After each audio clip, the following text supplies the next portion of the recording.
இயங்கி தமிழால் மயங்கி தமிழ் அன்னையை வணங்கி தரணியை ஆள காத்திருக்கும் என் உடன்பிறப்புகள் அத்துணை பேரை சிரம் தாழ்ந்து வணங்கி பேசுகிறேன் என் தலைப்பில் இறங்கி.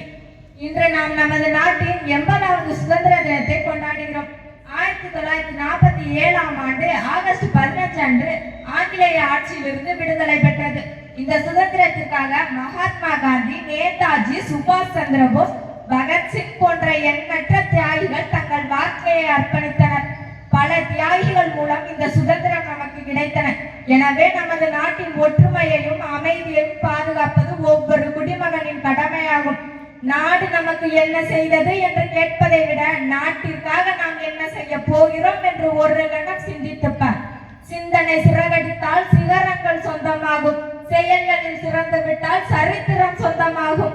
துணிந்தவன் தோற்பதில்லை, துவண்டவன் ஜெயிப்பதில்லை, முயன்றவன் வீழ்வதில்லை, முடங்கியவன் வாழ்வதில்லை. உழைப்பை உயிராக்கு, உலகத்தை உணராக்கு. என்றென்றும் நமது இந்தியா ஒற்றுமையுடனும் அமைதியுடனும் திகழட்டும்.